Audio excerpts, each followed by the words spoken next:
When did the popular kid's life fall apart in a few seconds?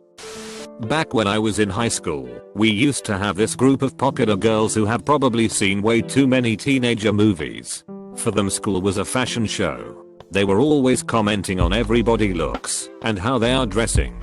Our school never had a policy for wearing uniforms like other schools, hence some students were turning it into fashion. They wanted to make a statement they are more superior than others, always standing out and getting in trouble. Nobody liked them very much, but we learned to just ignore their bullying remarks regarding our appearances or clothing or so on. It was winter time, so our high school was preparing the annual Christmas prom, everybody's favorite time of the year. This was a moment to be enjoyed with your closest classmates and friends, a moment to enjoy the holidays and time off from school, but then again for others, it was still a popularity contest. The group of so-called popular girls turned up in custom-made dresses for which their parents paid a fortune for. We were only 14 years old, but they looked like they were going to a wedding. They quickly remarked themselves by being loud and acting rude with everyone because they were saying they don't have enough room on the dancer floor. You see, every year we had this award thing.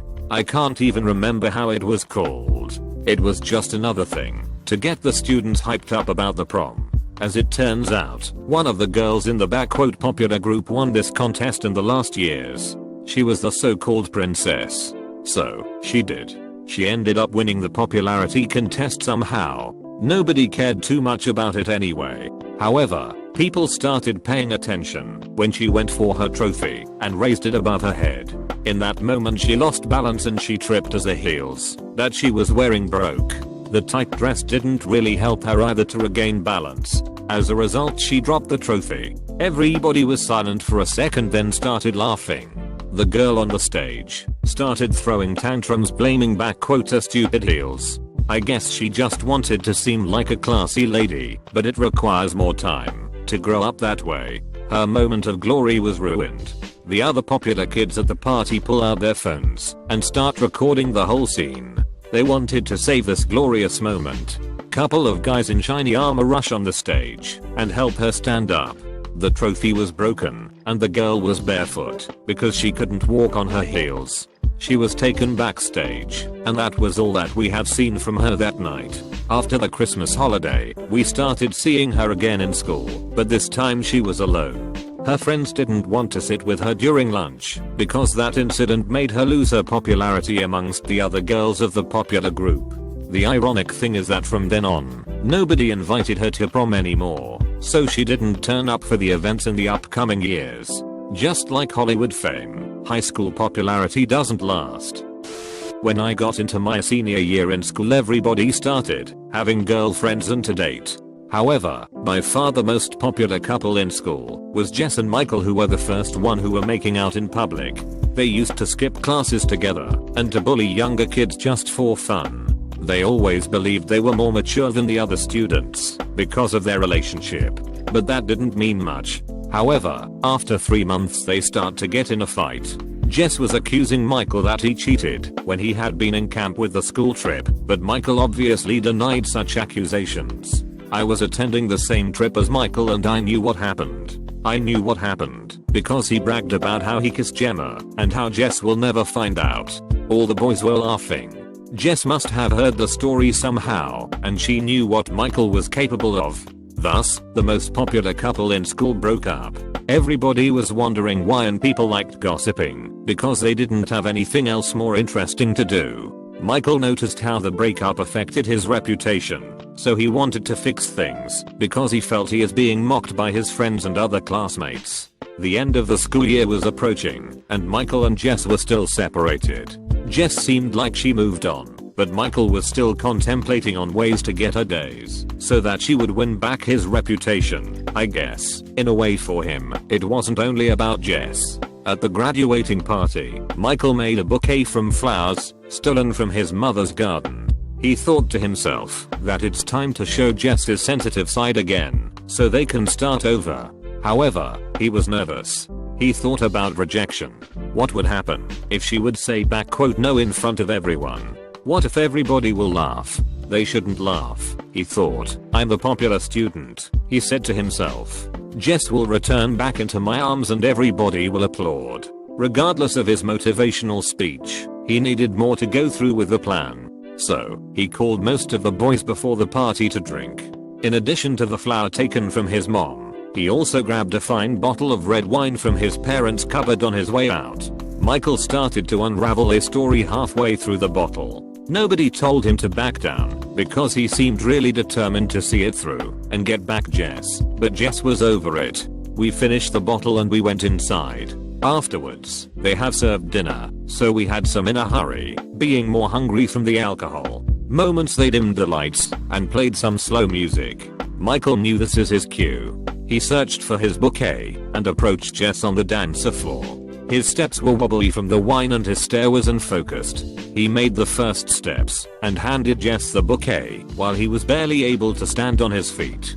Jess didn't want to accept the bouquet, telling Michael that he smells like alcohol and that he should leave. I could see Michael panicking and breathing more heavily. His face turned red and he grabbed his stomach like somebody kicked. He got sick and puked all over Jess' dress and the flowers. Everything was covered in red wine. Jess was absolutely shocked and started screaming. One of Michael's friends grabbed him to take him outside for some fresh air. Needless to say, they never got back together. However, I think Michael got what he was after. At the end of the day, he only wanted to be popular. He sure is popular now, but maybe not quite the way he imagined it. Like any other school, Lars had a bully as well. It was this one ape tough guy that claimed that he took to bodyguards one night at a party. He quickly became popular after that story. For some reason, he was also really popular with the girls too. I guess he knew how to lie really well. Everybody in school kind of respected him. He used to talk a lot and not do much, but it worked out for him. He also had this arrogant approach, especially with newer students. That fall it was the birthday party of one of our classmates and we were invited to this venue. Everyone from class was invited and we really had a good time. We stayed until late, and when it was time to go, we decided that all the boys are going to walk together back home instead of taking the taxi. We grabbed our coats, said goodbye to everyone, and we went on our way. It was after midnight and we were a bit dizzy and talking big. Our classmates started shouting that no one is better than him or something crazy like that. Some of us told him not to yell so loud, but then he retaliated and yelled even louder. He was just trying to prove a weird point, that he's more alpha than the others, so it would make him feel appreciated and popular. We let him do this thing.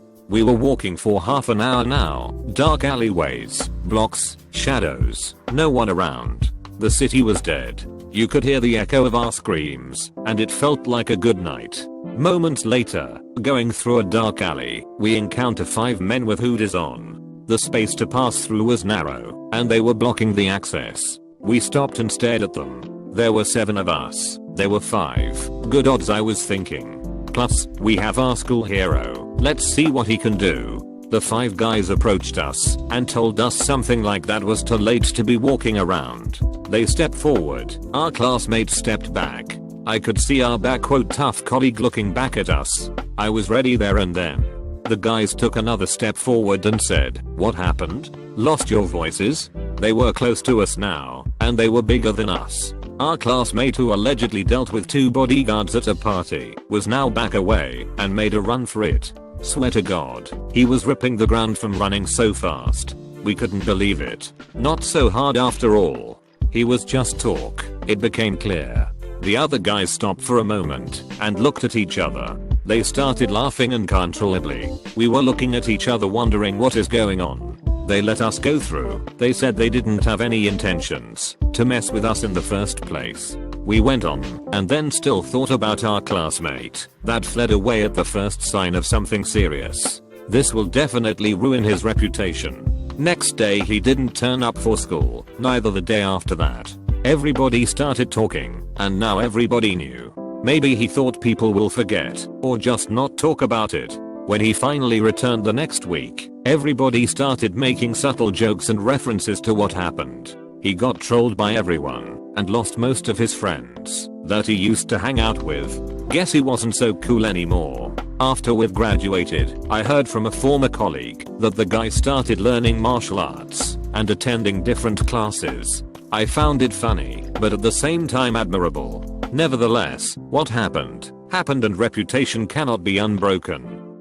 Our school wasn't a fancy one and people in our city were not so rich. So, every time someone with a bit more money than others came around, he or she will really draw the attention. So it happened when we got a new classmate that joined us at the beginning of this school year.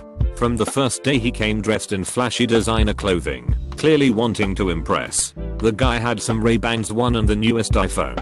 The whole package screaming back quote, "I got money." This way, he really made everyone else interested, and it didn't take much until the guy became quite popular in our school because he really stood out from the others. He wasn't the nicest guy around, however. He made fun of people who were packing lunch, telling them they are too poor to afford buying real fun. I bet all the hard-working mothers would have felt a bit insulted by that remark. He would also make fun of our clothing because we were wearing some fancy brand. Despite all this, nobody really confronted him because even though he insulted most people in school, those people still wanted to hang out with him because he seemed so cool. All of them were blinded by the glitter. I could see through his lack of substance, however.